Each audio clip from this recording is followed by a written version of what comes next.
Man, there should really be like a outtakes of trying to get this recording going, but I finally got it. Hello everybody and welcome back to the darkest dungeon. Bum, bum, bum, bum, bum, bum. Still can't sing. Okay, so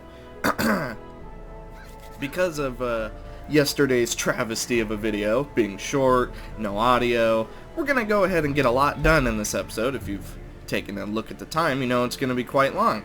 So we begin by leveling just a few people because I figure, hey, you know what's gotta be done? We gotta get some leveling done. So this was our first real battle. As you can see, went pretty good. We got the double bleed, and then I really wasn't sure what to do with the Acolyte of Sun. So I went ahead and I was just like, may as well summon a bit of additional healing, bit of additional damage. He went ahead and put the rejuvenation on our boy, which, yeah, totally fine. And then we cut ahead, and yeah, really was not that bad of a dungeon. Honestly, finished it in like less than 20 minutes, so pretty short. But as you can see, lots of rewards, and look at that. Wow, what a good disease I got. And then our survivor got even more death blow resistance. Well, it has to be under a certain thing. But now we're gonna go kill the cannon. And yeah, we found some hidden treasures, which was 2 heads. So now we're really ahead of the game. Okay, I'll never make that joke again, I'm sorry. Then we saw a giant. You know, he's a giant. He shuffled us. He was pretty decently on the annoying side. But I mean, hey, what are you gonna do? What was really annoying was her in the back, because as you can see, he wasn't really that bad, but she was kind of the problem. But, would have been able to kill her had our Arbalist not been dragged to the front. So, went ahead, got some chip damage, moved her back, and then in the next battle, we see the exact same thing. The same thing twice. I was so mad. I wasn't really mad, because with the Mark team, it's not too bad. But then, we go to a third battle, and there was another one. Then we get a 4th battle with a collector. Like, god dang. We go ahead and just try to get some damage straight away. Our Arbalist is not able to get damage straight away. So, you know, he goes ahead and gets his collect call off. I would have marked, but no one really could have made use of it right there. So, instead, we just go for the Vestal. Then we cut ahead because, oh my god, this was such a long fight. Guarding our MVP boy, Cultist. And, yeah, the amount of crits was really not cool in this dungeon. Like, basically everything was critting against us.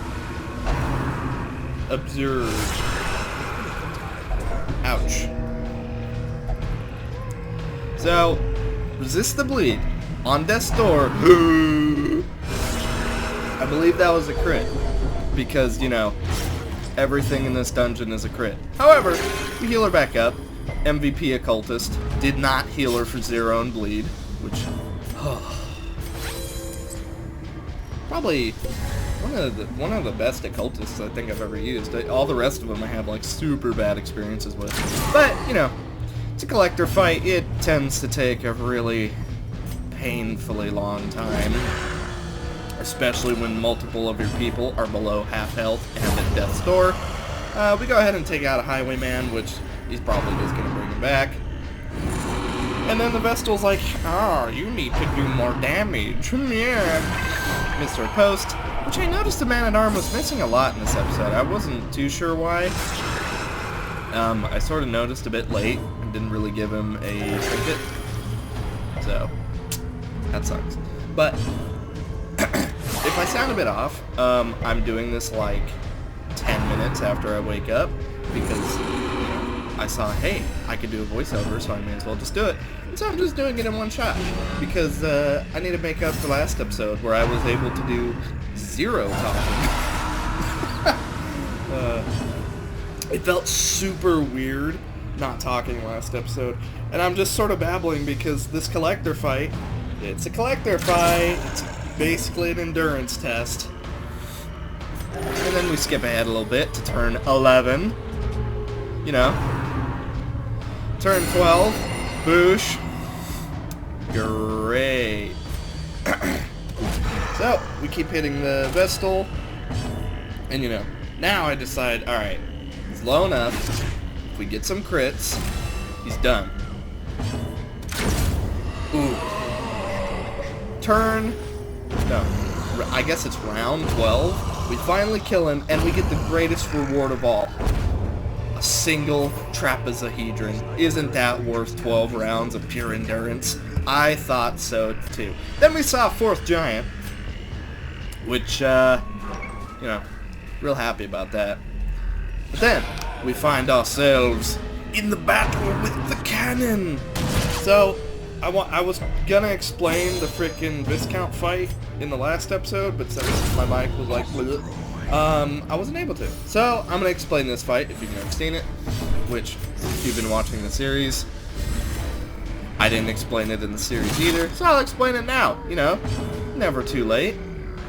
Basically, the dude with the stick, the one who got crit and killed in one hit, if he survives until the end of the turn, he lights the cannon fires, it's a bad time for everyone. And if he dies at the end of the round, the cannon will summon another one of him, and sometimes some more people. So, it's a pretty simple fight. The cannon also has a chance for, I think it's called like a misfire, and basically it's a guaranteed miss on everybody. Which is normally what you want if you're not able to kill the torch dude. Because if it misfires, I sped it up a little bit here because this fight, another endurance test. 4 giants, a collector, and then the cannon. So this dungeon, this dungeon was seriously something. But the arbalist basically one-shots him every time, so I wasn't really too worried about this fight.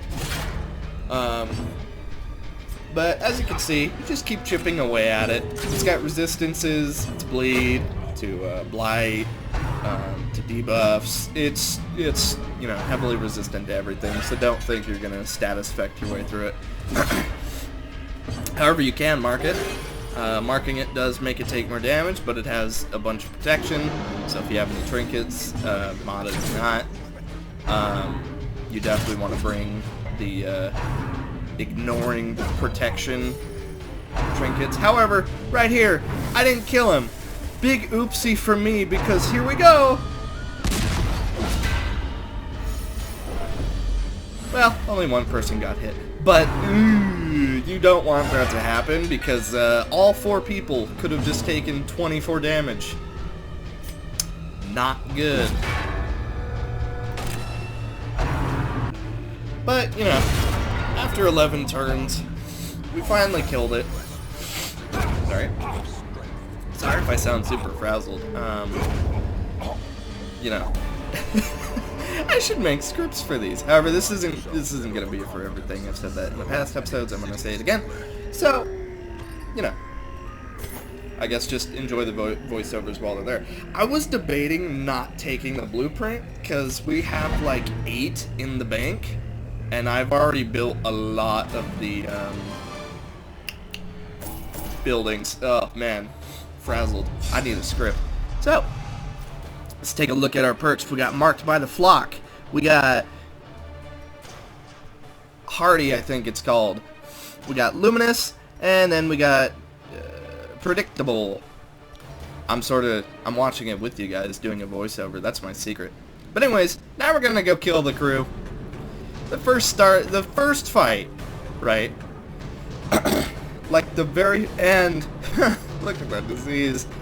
So all the stress, that disease, came from the first fight. So this is gonna be great. Luckily, we have two good checks. So just because our man-at-arms has the good check, that means this fight is already won. And then, of course, he gets crit. But, freaking... Oh, hey, look at that. 3 good checks. Woo! But just... everyone had it out for the freaking bounty hunter in this dungeon. I couldn't tell you why, but they hated him. So, you'll see it a bit in this fight. He just sort of gets focused. But, since we have 3 virtues, this fight's basically already over because the anchor dude is worthless. And then, since we're a mark team, we do quite a bit of damage. We didn't do a lot there, but still. He goes for mutiny on the bounty hunter, misses. That attack, even when it misses, I rarely see the debuff go off. Like, see it hit, no debuff, heave 2, just flat missed. So this fight, I'm not like, you know, being cocky or anything, but this fight, I genuinely had to question, like, am I on champion level? Like, this is the level 5 version, right? But, you know, this team is just so strong, I guess it just completely mopped the floor. Like, look at this. Over half his health gone. Already. Turn 2. About to be turn 3. Mutiny hits. No debuff. What? I wish I knew the chance on Mutiny to actually hit, because I've never actually seen the debuff land. So I actually couldn't tell you how bad it is. It's gotta be pretty bad, though. Like, I assume if that thing lands, you're probably, like, doing, like, minus 90% damage or something. With how low of a chance it has to actually hit, I'd assume you freaking... that character's basically useless at that point. Luckily, countered by medicinal herbs. But yeah, that was the drowned crew. Honestly, not that bad. Sorry, my nose is, like, bugging me. I'll try to stop doing that. I think here I decided not to take the blueprints because we have plenty. I realized, like, oh, he didn't take the blueprints, but I'm going to be quiet for just a sec so that you guys can go ahead and hear the up-and-coming monologue. But look at these. Look at these quirks. Feels no pain. Minus 10% damage. I wish we got that on the freaking, on the man-at-arms. Also, we revived the Lamia. That is our 4th revive. I was going to revive the Librarian, but she has not shown up in 9 weeks.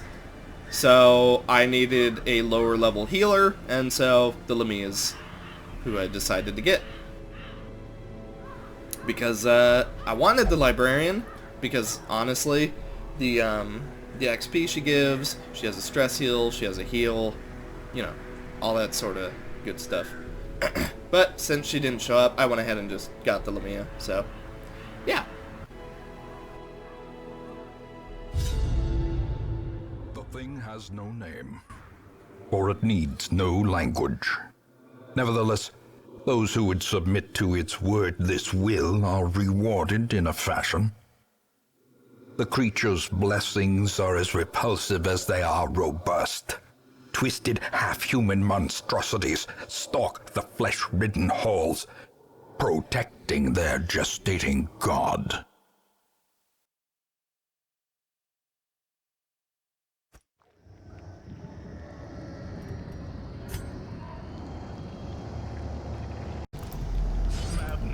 And now we find ourselves within Darkest Dungeon 2.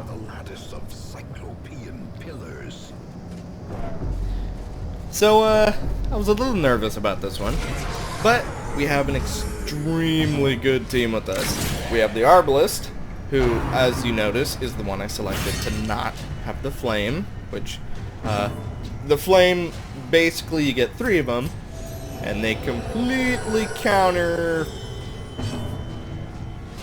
We'll say the bosses, even though it's technically only 2 enemies, but the bosses. As you can see, we're off to a great start. Because once again, everything loves to crit. It's just kind of, you know, that's how it goes.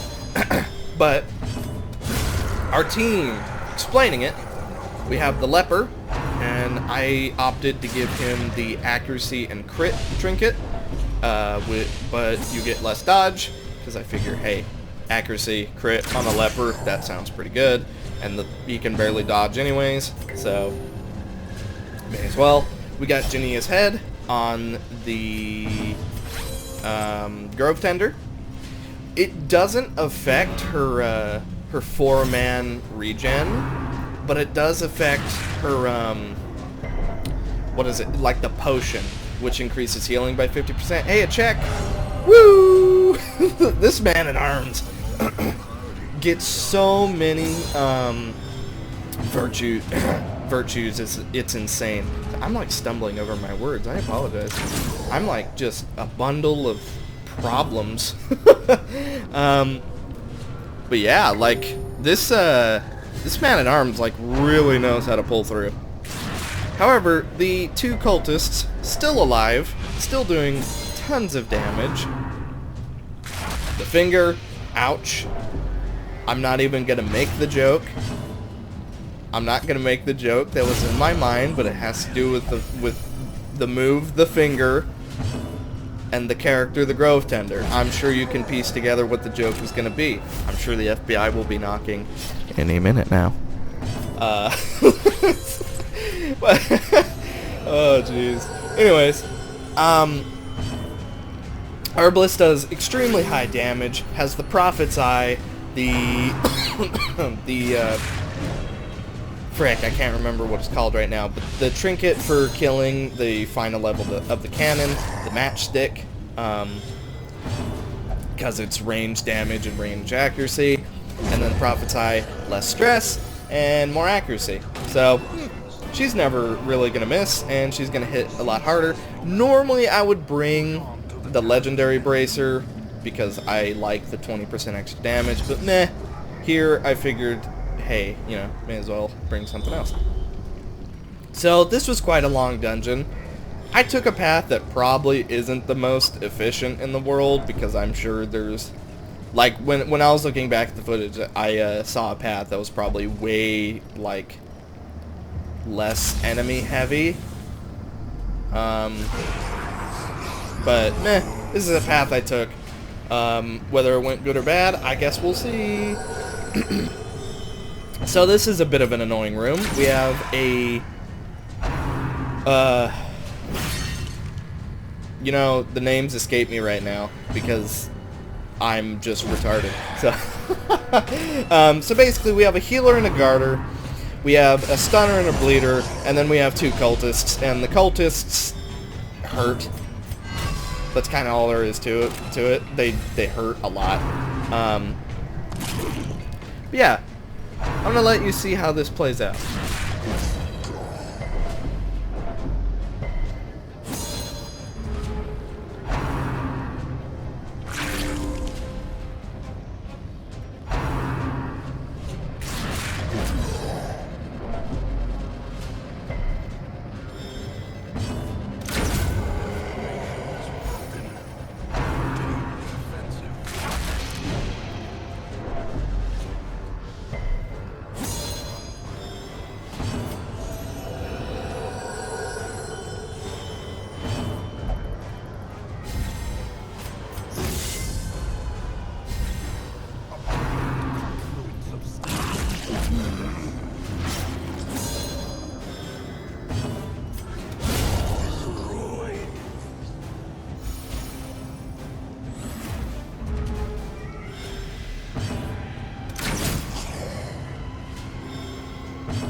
Did I even do a good job at explaining?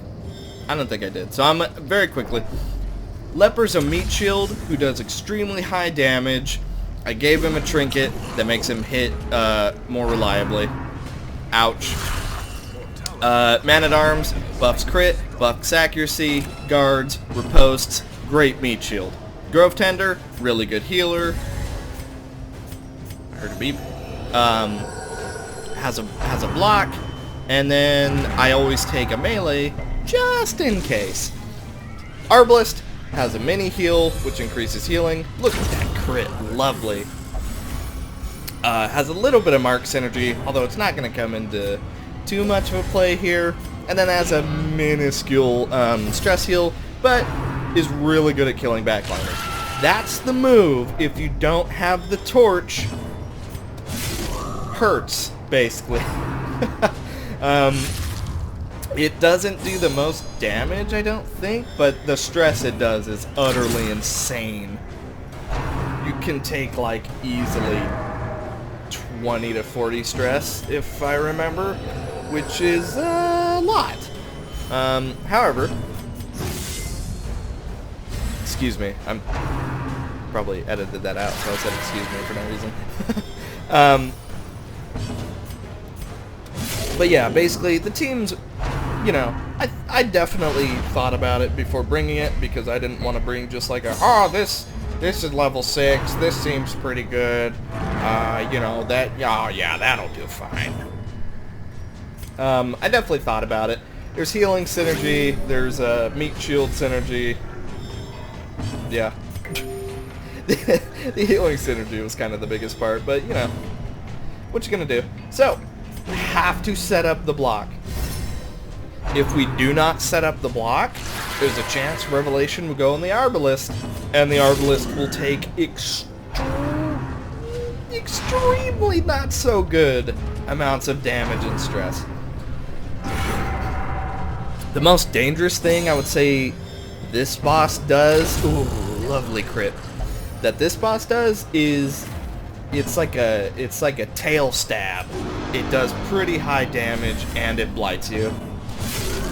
Not something you normally want to have happen. He doesn't do it too often. He normally does Revelation. But yeah, that tail stab does a ton of damage. Body Slime has a chance to stun and move, as you see there. But definitely, I think the tail stab is probably the most dangerous thing that this boss will do. The claw slash he does it does damage. It has a chance to bleed, but it's not too bad, especially if you have two decently tanky people in the front, which I do. However, there was the move and stun. A crit regen of 24. It doesn't get much better than that. That's basically as good as it's gonna get. So, Big Brain, I put a block on her. So, boosts all her resistances. It didn't do that at first. That was an update. Has a chance to stun her, and gives negative stun resistance, which honestly, that's fine. It's a block. So, it's a really strong move. It's gotta have some sort of a downside. But yeah, we set up the riposte. There it is. That's the move. It missed, but that move is probably one of the more dangerous things he does.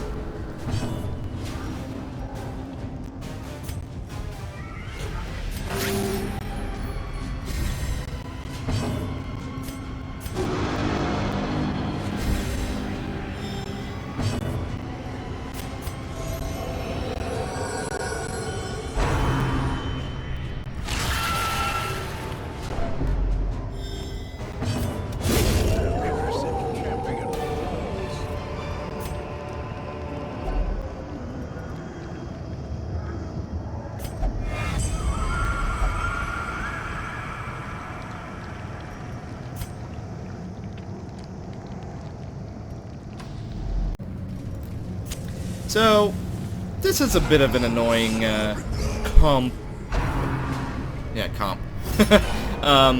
Basically, you got a guard or healer in the back, you got high DPS in the middle, and then you've got the, I guess he'd be status, because he stuns and bleeds, so the status guy in the front. They're all pretty annoying to deal with, but this is just a taste of the upcoming room, so it's basically just getting you ready. It's nothing too extreme.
This is the room that I was referring to when I said it gets worse.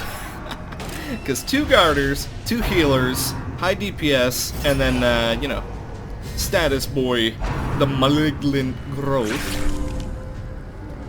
I both do and do not think I said that right. And then I'm not sure what the other growth is called. I'm gonna say the defensive growth. That's probably not right. They're both growths. They both grow on things. They're both super icky. But basically, my strategy is go for the... Oh man, I just cannot remember their names for the life of me. I don't know why. Even though I did this like yesterday. I believe... Rapturous Cultist. That's it. You want to go for him first. He's easier to kill. That's basically the only reason. And then I say kill the defensive growth. Man, just names are escaping me. I'm sure you guys are raging at me right now. Raging at myself. So, yeah, basically go for both guarders and healers first. Then definitely take out that cultist. You know, he does a bit too much damage to be left alive. However,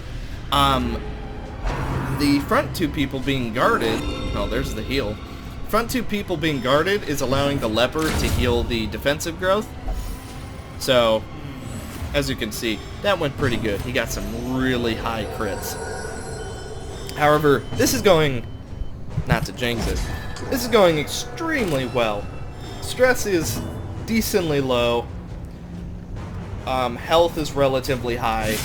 We have a virtue. I would argue the Man-at-Arms stress is actually the highest, because if you really think about it, it's technically over 300 right now. Okay. But yeah, basically now it's just a matter of killing off the cultist and killing off the growth. Now, you can be sure to tell me if I'm wrong. I believe if you leave the defensive growth alive, he calls for backup. Not sure. Something calls for backup. I thought it was one of the growths. Like, if they're alone, they, like, summon backup. I could be totally wrong, but that's what I think. So be sure you kill the defensive growth first, because this growth does not summon backup unless it's alone for too long, and then it's probably like that, do not toy with this one, it will call for backup. Because, you know, that's just a mechanic.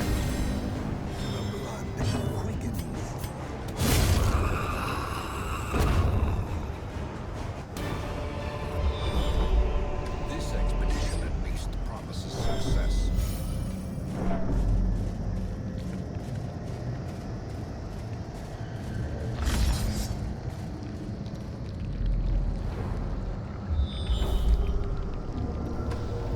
So, I think the less battle-heavy way you normally would go is you take the path to, you know, left to the first torch I took, then you backtrack to the start, and then you just go up, left, and then up. I think that's the more efficient, non-battle intensive way to go. That's not the way I went, but, you know, as I was, walking back through the dungeon, I sort of looked at that and I was like, huh, you know, that probably would have been better. But that's fine.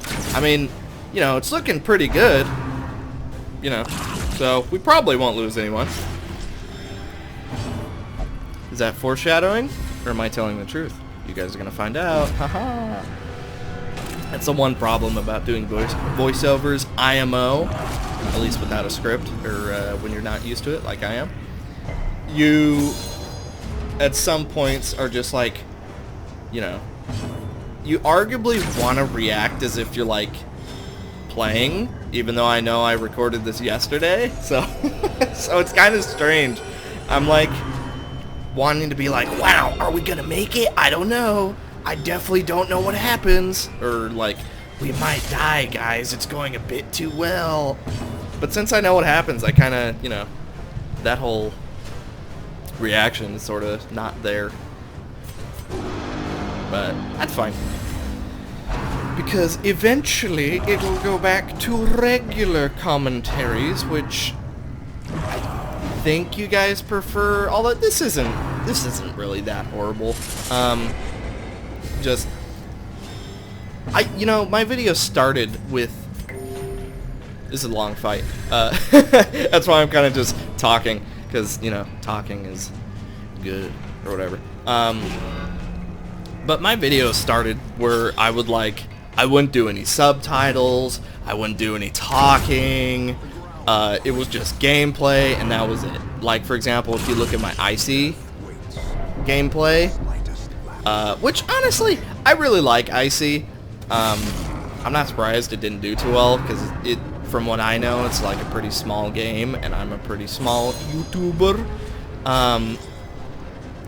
But I definitely think that game should have gotten a bit more attention. I have a playthrough of it if you guys want to watch it. I mean, it's like right there on my channel. It's up to you guys, though. No. Shameless plug. Icy's a pretty good game. But that's like, that's the turning point of where I started being like, well, what if I just started doing commentaries? My first commentary was actually on a game. Oh jeez, I'll put it in the description, but oh my god, that my very first commentary is so bad. It's not even like, okay, if you think my commentating right now is bad, oh boy, you should see it for that game. It's Crack, I can't remember the name of the game, but I'll put it in the description, and if you want to go watch utter cringe, feel free to go click that. Although I don't heavily recommend it if you want to keep your sanity. It's one of those sort of looty type games, which I think is another reason that my commentating was so bad. Anyways, we're just gonna buff up because I know that there's a boss up ahead and I would like to be as buffed up as possible. Stress isn't honestly too bad of a... Not too bad. Well, it's not too bad, but it's not too big of a deal. So, yeah, we didn't really have to do much in the way of stress healing. A big thing about the darkest dungeons is I don't believe you can be ambushed while camping. Pretty sure you can't be, but I mean, you know, don't take my word for it. I've gotten plenty of other things wrong, so so for this fight, you definitely want to kill the dogs. I consider the dogs the big threat because, you know, they bite, they stress, they have a chance to bleed, they do some other stuff. I think they mainly just do the bite though. However, ooh, 43 crit. Ooh, you wish you would have used it on the full health one. There's more revelations, you know. But the dangerous thing about this guy, it's like it's with this tail, not that one. But it's like that. Basically, he hits all 4 people. It does insane amounts of damage. Like, it's not even slightly funny. So I have a hunch that she's going to be hit, so I go ahead and put the block on her. She isn't hit yet. It's totally fine. Can't hit Doggo, so we're gonna mark him because I decided, hey, I may as well try it. You know, maybe she'll get a turn before you know, the mark goes away. I don't think she does, which is why I don't really mark in this dungeon. Good dodge of the revelation. One shot Doggo. No, but we try.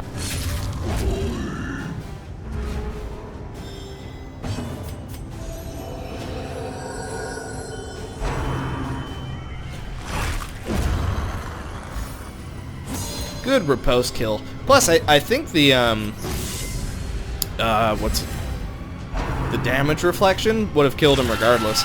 That trinket, it's from Crimson Court. The that shield.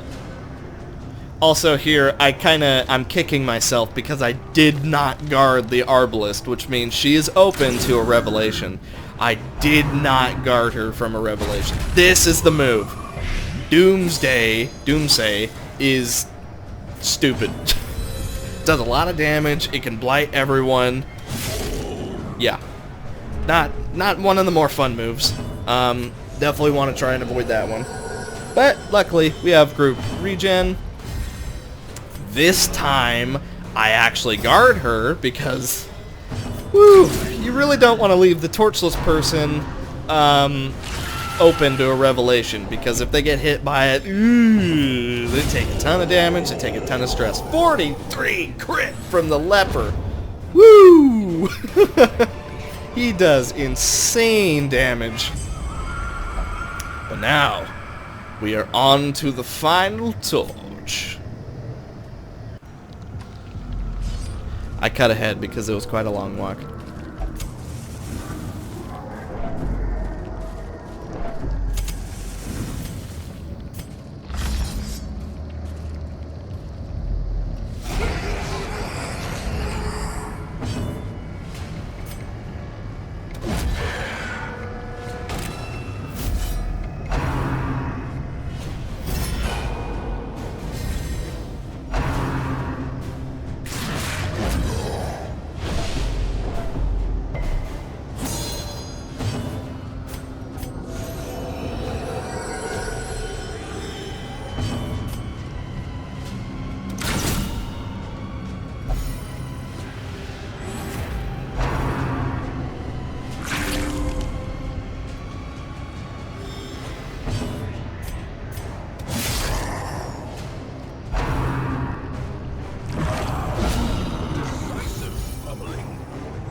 So now we find ourselves at the final torch. This one has both types of baddies, both poison and poison. Spiky and Stabby. That's their names now, Spiky and Stabby. So once again, same sort of deal, just with two of them. You want to guard the person without the torch. You want to DPS down the two baddies. And then wham jam, you're in business. You know, it helps when you get a 43 crit to begin. Definitely. Usually you want to focus one down. I sort of split my attention. And, you know, it's going great so far. But normally you want to focus one down. Because if you're splitting your attention, they're both getting off attacks and revelations, which isn't always a good thing. But if you focus one down, boom, that's one dead, and then one is left to his own devices, you know. There are posts, and the reflects coming super in play here. I wish the leper had some form of reflect, because he would have reflected so much damage. Good block on the stinger stab. However, everyone's taking a lot of damage. Leper has his own healing, which is why the increased healing from both the Arbalist and the Grove Tender is so good. Ooh, 20 crit. Shield in the eye. I mean, that would hurt. That would hurt quite a bit, actually. Ooh, I'm not going to say picture that, because I did, and that doesn't sound too pleasant. But, yeah, it does a ton of damage. But, you know, splitting our focus, it's gone relatively well, although I wouldn't always recommend it for sure. Yeah, there's Doomsay. That's a nasty move. Lots of stress when it crits. Bleed, blight, you know, normal Darkest Dungeon.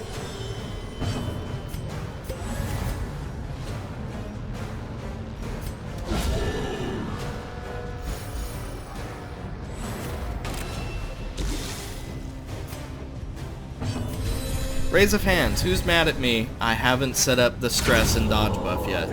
I know I am.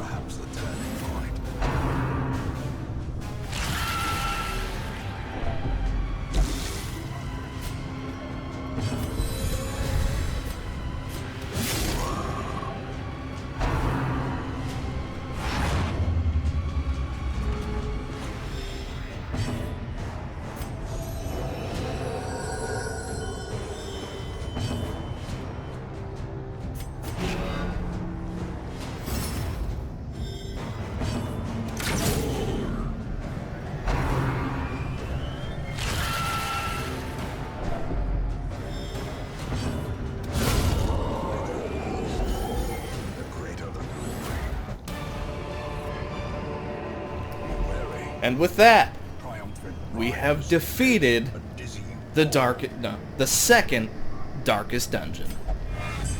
It went pretty well, honestly. I actually think the first one was harder. However, we still have 2 more to go. Yeah, still got 2 more to go. Oh, look at that. It's a bit late. Feels no pain on the Man-at-Arms. Oh, it does not get much better than that. Minus 10% damage on the Man-at-Arms. Ooh. Now that is super nice.